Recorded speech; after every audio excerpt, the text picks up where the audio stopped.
So what's happening, people? So we are live. We got some updates in boxing. So we're gonna talk some boxing with you guys. And in the meantime, I'm gonna be doing some other things. So let me put this video up over here. Yeah, great. So I can do some other things while I'm talking boxing with you guys. First off, let's talk about the weigh-in between Anthony Joshua and Andy Ruiz. So they had the weigh-in. Andy Ruiz came in this weigh-in 15 pounds heavier than he was in the last weigh-in. Surprise, surprise. And Anthony Joshua came in a little lighter. Okay. Intangible Boxing says, good thing AJ is lighter. Quite frankly, I don't think it's going to make much of a difference. Andy Ruiz is a guy that always carried weight. I remember Freddie Roach saying that him losing weight would be a bad thing. Andy Ruiz coming in heavier allows him to absorb punishment much more easily. He's not going to lose his speed and quickness. Ruiz has always been a big boy. He also came in the weigh-in, and in this case, he didn't strip all the way down. He was wearing the pants, a vest. We don't know what was in his pants. You know, he came into the weigh-in and just normal clothes. I think he had a vest, a tank top, or something like that. So all of that would also contribute to extra weight. But having said all of that, it don't really matter. With Andy Ruiz, his speed and his quickness is not going to be compromised by his weight. He always been a big boy. He always will be a big boy. That's just what it is. They said they were striving to come in leaner, but we knew that wasn't going to happen. Okay? So I personally don't think that it changes much. I think people think that because AJ is lighter, that will help him. He gonna have to move around the ring for 12 rounds. He gonna have to try and keep Andy Ruiz at the end of his jab. He'll also have to he'll have to vary range. Fighting him on the inside, I don't know if that's a good idea because Andy Ruiz got such quicker hand speed than AJ. He can get his combinations off. You know, AJ did drop him being on the inside. So maybe if he keeps his defense up. But at the end of the day, Intangible Boxing, what's up, my dude? Intangible Boxing says Ruiz is a Buster Douglas diet. Okay. Ruiz fights in spurts. AJ needs to press the fight to the center of the ring. Shouldn't fight on the ropes. Okay. So my personal opinion is AJ gonna have to try and walk to Ruiz, but he gotta be careful. There is a range at which Ruiz is very dangerous, which is on the inside. He has short chopping punches. He has faster hand speed than AJ. Andy Ruiz also uses the jab to the pit. He works the body very, very well. Andy Ruiz is a very explosive fighter. People say he works in spurts, but he's very systematic in how he works. He sort of fights something like Canelo. I think that Chris Eubank Sr. summarized it best. In the school of boxing, Andy Ruiz has not skipped a step. AJ has been fast-tracked. So I truly believe Andy Ruiz is going to beat AJ in this fight. He's going to drop him a couple times as well. It's just what it is with Andy Ruiz. I think Andy Ruiz will have more difficulty with guys his own height and size. But when it comes to guys taller and bigger than him, he's always going to have the advantage over those guys. Ruiz fights nothing like Canelo. Again, I know what I'm talking about, okay? All right, Canelo feints before he goes to the inside. He feints before he goes to the inside. The head movement is very similar to Andy Ruiz. They are Mexican fighters.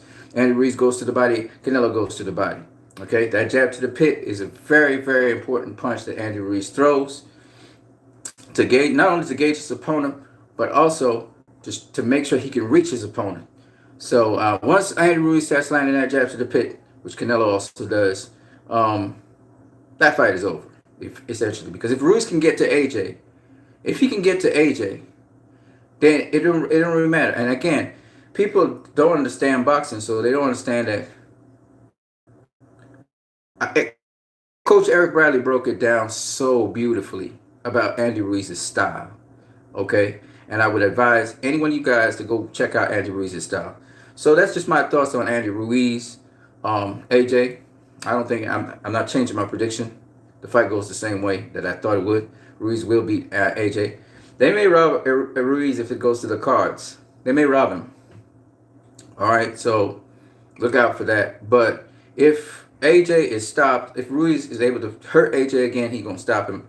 And I do believe Ruiz is that kind of fighter. The thing that AJ needs to do, but it's gonna be very hard to do, is try and push Ruiz back and get him to fight off the back foot. Now, if you can get Ruiz to fight off the back foot, he may have an advantage. But other than that, and that shit, and to be honest with you, Ruiz is a very good boxer. I think people are underestimating him. So you'll see.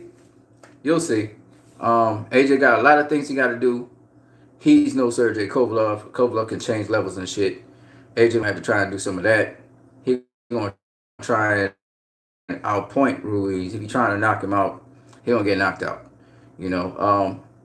But enough of that. On to the next fight that we want to talk about, which is I want to talk about. I have three different topics.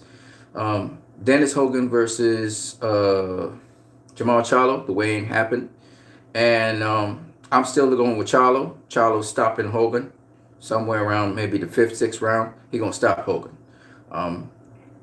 That's just my personal opinion. Hogan looks like he came in shape. He came in weight.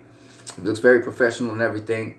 He's gonna try and take the heat to Charlo. I think he's gonna try and fight him on the inside, just like what Brian Adams had success with. He's gonna try and do. I wish him all the best. We will see how Charlo does it. I think Charlo stops him. But that's with that way. I think the fight that really we all wanted to see was Chris Eubank versus Matt Korobov. I think that's a much more competitive fight. I got Chris Eubank Jr. on activity. But as to say that Matt Korobov can't win this fight, you would have to be out of your cracking mind. But I do think that Chris Eubank Jr. is just a big middleweight. I think he will be able to handle Matt Korobov's left hooks and right hooks. And I just think that he's going to overwork him and probably even overwhelm him with his activity. This is just my personal opinion on that fight. So my prediction on that fight is Chris Eubank Jr. winning. May stop late Matt Korobov, but it's going to be a relentless attack on Matt Korobov. Matt Korobov's going to hurt Chris Eubank Jr. a couple times in the fight, but it's not going to be enough because his activity is not as much as Chris Eubank Jr., which will overwhelm him with activity. Wanted to talk about another fight. So we had those 3 fights that I wanted to talk about, but there was another fight I wanted to talk about that's going to happen over this weekend. And that fight is, Dillian Whyte. So Dillian Whyte has been cleared of UKAD. All right? Dillian Whyte has been cleared by the UKAD board to be able to box. He's been cleared, venerated, so that means that the WBC is going to have to reinstate Dillian Whyte as interim champion and therefore #1 mandatory, which means he will face Deontay Wilder in the first quarter of 2021, February the something of 2021. So he's back in the game. And the only point I see was politics with this thing. It is what it is. I mean, it is what it is. I suspected that Dillian Whyte was clean. It would be cleared.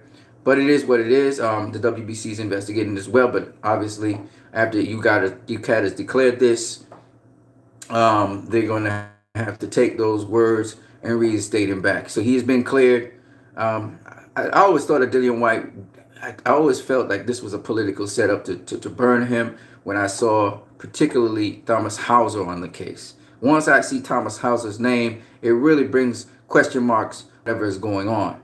And so UKAD has cleared him finally after all the investigation, all that stuff. They've cleared him. I don't know if they have a B sample, whatever. Their report probably has been put out, so we're going to be able to investigate the report, investigate the details, and find out exactly what happened. But it's good to hear that UKAD cleared him, so that means he's ready to box, and he will be reinstated to the position that he was in. And I do not know if he's in a court case right now with his previous opponent and their legal team. That might be another thing that's going on. But as to him being interim champion, he's going to be reinstated as interim champion. Mercy Suleiman was talking and keeping us abreast of what was happening. And since UKAD has cleared him, it looks like he's back on track. Tough for him, man. You know, some boxers, man, they really try to stay as clean as possible. I think Dillian Whyte's one of those guys. I think that's all I had to really talk about with you guys. This was not going to be a very long video. But I think that Chris Eubanks Sr. actually said the same things that I've been saying, that Canelo and Andy Ruiz, that those kinds of fighters that they do certain things in that ring. They're very crafty, very skilled fighters that do certain things in that ring. Andy Ruiz is not getting the recognition that he deserves, fortunately for him.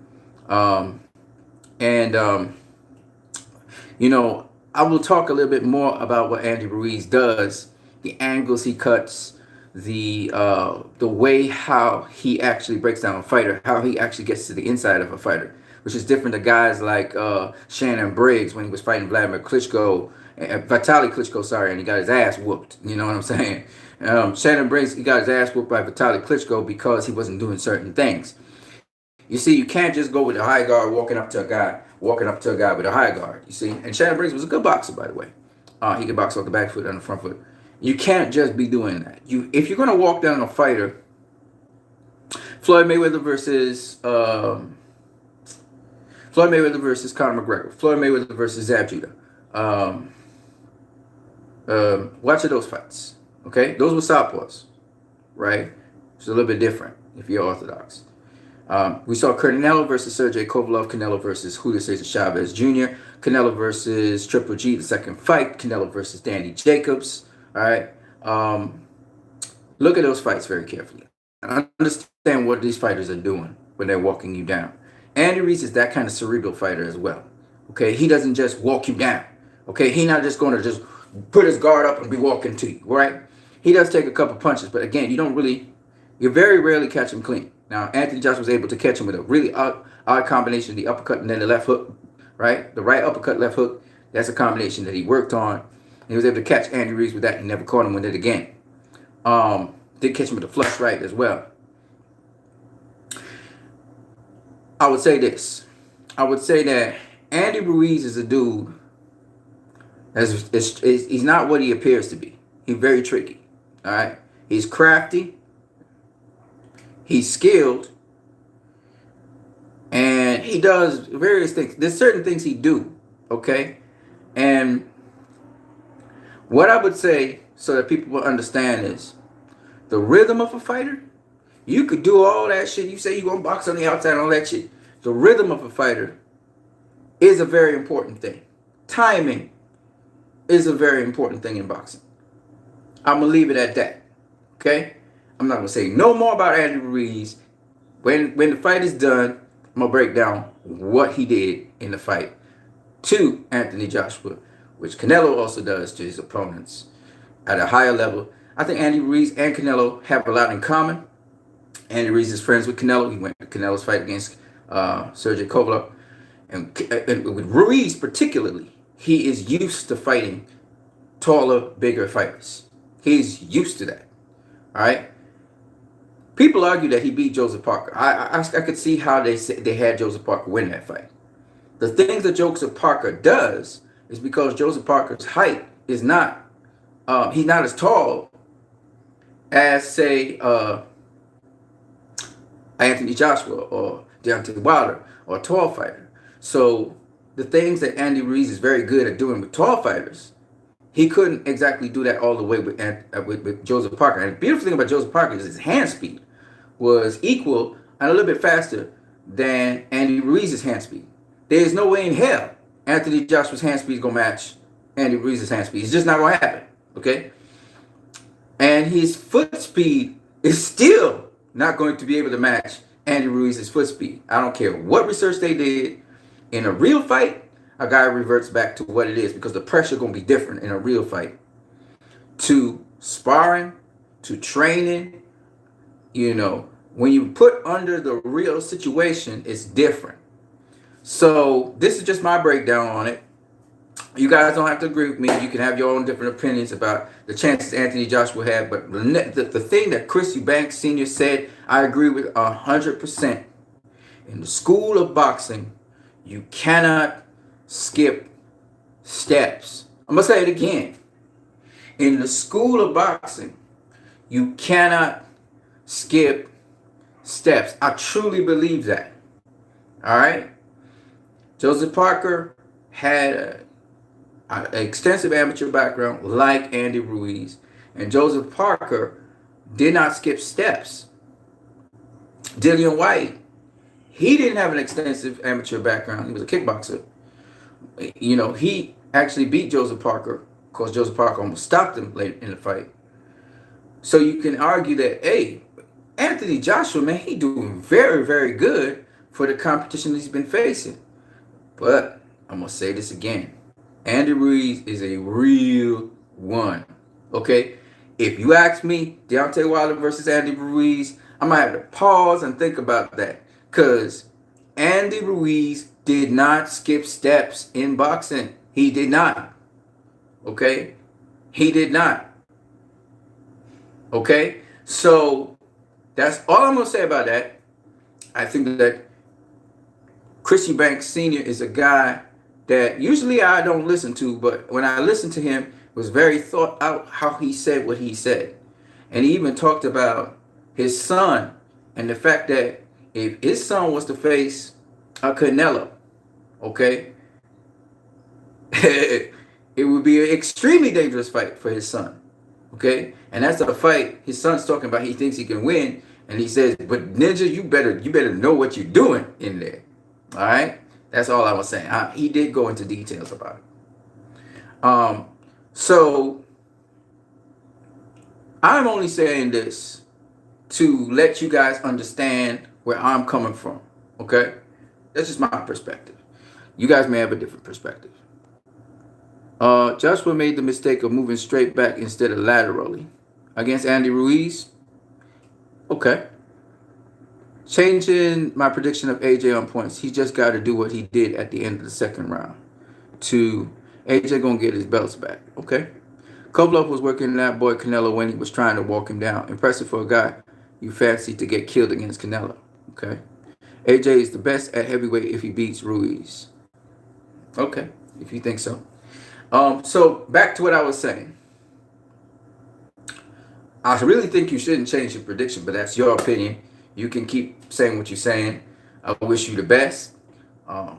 May the best man win in this fight, but in my opinion, nothing changes. Okay. As to what you just said about Kovalev giving Canelo the biz, I didn't see that, but if you thought so, I mean, it was a competitive fight in the sense that points wise, Kovalev was winning rounds. Okay. It was an ebb and flow points wise. But in terms of strategy wise, no. This was not, it wasn't necessarily a fight that you thought. Canelo was landing body punches quite a lot on Kovalev. Some very sharp, hard body punches. And on top of that, he was also catching him to the head. Anytime Kovalev, you know, I'll demonstrate again because I like to talk fucking boxing. I don't just talk, right? So when Kovalev, especially when Kovalev, he has his hands extended because this is how you got to do it, right? And he's pivoting, so he's pivoting off to Canelo's right. Keep on circling to his right, away from his left hook. But here's the thing, and boy, Canelo's crafty. But I'm not going to say too much about that. I'm going to talk about that some other time. So once Kovalev shut off that right hand, all right, he's off on the angle like this, okay, and he shoot the right hand. As soon as that motherfucker shoot the right hand, what does Canelo do? He throws the left hook. As soon as he shoots the right hand, again, Canelo got faster hand speed than Kovalev, okay, way quicker than him, all right, punished him. Yeah, again, he do as if Canelo would, as he shoot the right hand, what does Canelo do? He slip the right hand, and he rip a left hook. Okay? He had to rip the left hook to the body or to the head. All right? He don't play. Okay? So, as our Kovalev was right hand leery. Okay? He wasn't going to just throw the right hand like that. Popping the jab. But he popping the jab to what? Canelo guard. But Canelo's not just keeping a stiff guard, because if you keep your hands stiff, the guys can go around and all kinds of shit. No, he picking off the shots. He picking that shit off. Okay? He pick it off. Sometimes he catch the jab. He catch the jab right here. Okay? He catch the jab. So Kovalev jab out like this. Motherfucker jab out like this. He can't bring back his hand to protect himself. And what he do? Counterpunch the motherfucker with an overhand right. Okay? So I mean, I'm just trying to break it down just a little bit for you guys to understand what the fuck could be going on in the ring. Because I know you guys don't understand what's going on in the ring. You guys talk, but you don't really understand that these motherfuckers be doing all kinds of little tricky shit. All right? In fact, Caleb Plant broke it down like this. He say, to the untrained eye, David Benavidez look like a bad motherfucker.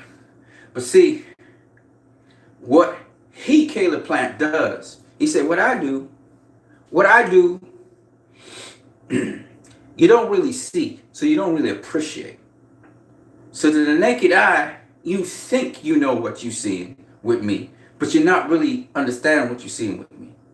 And a lot of times, with guys like Canelo, y'all talk about Terrence Crawford more skill than Canelo, right? Y'all just talk off the top of your head, right? Let me take more skill than Canelo because you see their skill. It's obvious to you. You hear that they switch hit and all that shit.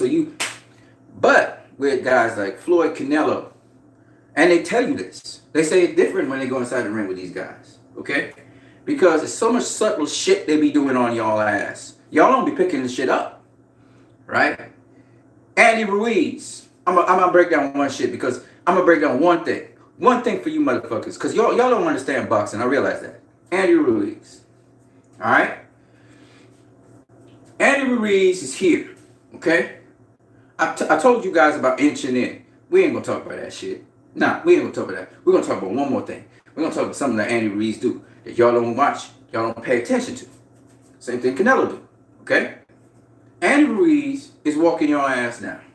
How the fuck somebody smaller and shorter than you could be walking your ass down? How he do that? Ask yourself that question. How come he always on the front foot and got you backing up? How was Canelo on the front foot backing up Kovalev? Angles. That's all I'm going to say about that. I want to say more, but I'm going to keep it quiet. I'm going to just say angles. Angles. Where you place your feet. Angles. You could back up a fighter just coming off a certain angle. Go study that. School of Boxing. You can't skip steps.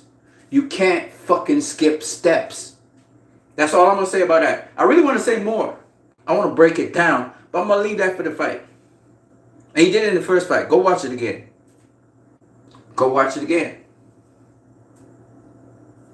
Never, ever stand directly in front of your opponent. Ruiz got caught because he froze up. He was standing in one position, he got two-pieced. He got hit up, and then he got hit across. Okay? He got two-pieced because he was standing still in front of the guy. He froze up. Credit to Joshua on feigning his ass. Alright? And just so y'all will understand what I'm saying, because there's a lot of things I want to really say, I'm going to go to another fight. Oscar Valdez versus Adam Lopez. What the fuck was Adam Lopez doing to Oscar Valdez? What was he doing? Okay then. Go watch it. Okay, for those who don't understand, I'm going to fill in the blanks. The reason Adam Lopez was doing so well against Oscar Valdez, angles. He wasn't coming straight in on Oscar Valdez. Go watch it again. It's called special effects, ladies and gentlemen. And the other thing that he was doing that was very fluid was he was feinting. Feinting. And not no old shoulder feint, foot feint, straight up in front of you. No. Off an angle, motherfucker. Off an angle. Fluid.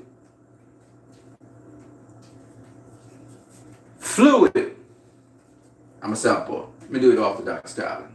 Alright? I'm pivoting in on you. So I come in off an angle. I'm feinting. But nice and fluid. And I keep it moving. The shoulder. Oh! Beautiful shoulder feints. That's all I'm going to say about that. See, special effects is things people don't really understand. They feel they know what they seeing, but they don't know what the fuck they see. Because it's so smooth. That's what Caleb Plant be talking about. Y'all don't understand what the fuck feints are. I'll be real with y'all. Y'all feel it's about jerking your body. It's and foot feint. No, motherfucker. It has to. It's smooth. Watch it, Floyd. Especially Floyd. His shit be like clinic. He looked fluid. You swear he throwing a punch. Nothing. Just a feint. Freeze you in place. Keep you indecisive. And he do it like if he just walking in the park. That's why they say he looked natural doing that shit. Because you don't know when he gonna do what he gonna do. And that's shit that Ruiz got down pat. Canelo got that shit down pat. Down pat. Caleb Plant's another one. Alright? They fluid. They fluid with it. Adam Lopez. But they don't come in off of straight lines. They don't come in off of straight lines. And that shit, that was shit that was taught to them from young. You never come in on your opponent off a straight line. But I really want to say more about how they come in off their opponent, but we're going to talk about that some other time. That's why it's called the square circle, ladies and gentlemen. You be circling your opponent for a reason. Wilder got Ortiz, not because he got fucking popped, because he got the angle on him. And he talked about how he got him in a position. Cerebral shit. He ain't not just a puncher. He got skills. He's smart in there. Y'all talk about Ortiz winning the fight and shit. Wilder was testing his ass out for the shot. He set him up since round 3. Go watch it again. It's boxing. Anyway, whatever. I just be talking. Y'all don't have to believe me. I don't know shit about boxing because I never really boxed at a professional fight or amateurs. I'm just talking what other people say. I just talked about Chris Eubanks Sr. because he was saying something that I knew already because I heard it from other people and I tried it myself. And I also realized that it's true because I watch fights and then I see it again. That's why I said, y'all like to talk about all these listing bullshit and y'all don't watch the fucking fights. If you be watching, y'all gonna watch AJ versus Ruiz. If there's film footage on a fight throughout history or whatever, go watch the shit. If it's available to you, even if it's a piece of the fight, it gives you an idea of what the style of the fighter is, his skill sets, his attitude, his mindset, and all of that stuff. Okay? It gives you an idea. Because guess what? A fighter's style don't change that much throughout his career. They don't. That's one thing that you can depend on. The core style, that is. There's a lot of things that will change, a lot of things that improve the game, whatever. But the core style of a fighter don't change over time. Okay? So that's all I gotta say. Peace to you guys. I think people are making much of a big deal out of Whyte. In fact, it might just work in Ruiz's favor because he might be able to throw punches better than AJ would. All right? AJ might actually be hurt by Ruiz punches versus Ruiz being hurt by AJ punches. Because AJ lost all that weight. He ain't no Deontay Wilder. So we'll see how it works out. It might work in AJ's favor because he'll be able to throw punches much more fluently and much more quicker. So it might just work in his favor as well. AJ got the right mindset to come into the fight. You got to be a true champion. But styles make fights. And at the end of the day, in my personal opinion, just my opinion, you don't agree with me, I feel this fight going the same way like it went the last time. Maybe it lasts a little longer, but I think it goes the same way. I think Ruiz stopped him sooner, actually. I think he stopped him sooner. Just like how AJ stopped Ortiz, I think Ruiz is going to stop him sooner. Because he hasn't figured out Ruiz's style. He never said nothing to say that he figured out Ruiz's style. He be facing shorter guys, but they're not Andy Ruiz. And the things that Andy Ruiz did in there tactically, strategically, skill-wise, craft-wise, he never addressed that shit.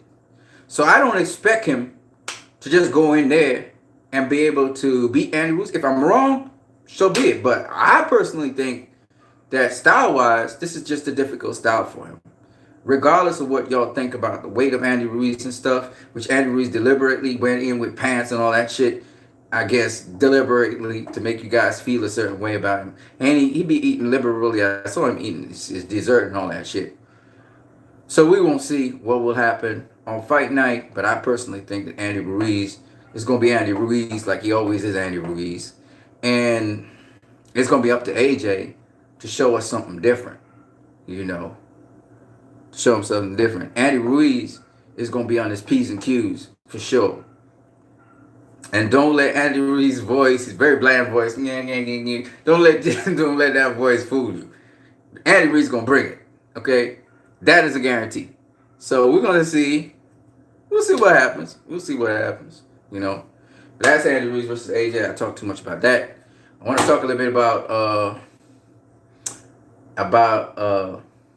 hypothetical fight in a minute. I already put out the poll, but it's a fight I always wanted to talk about, and I'm gonna talk about that in the next video. Catch you guys in a minute. Peace.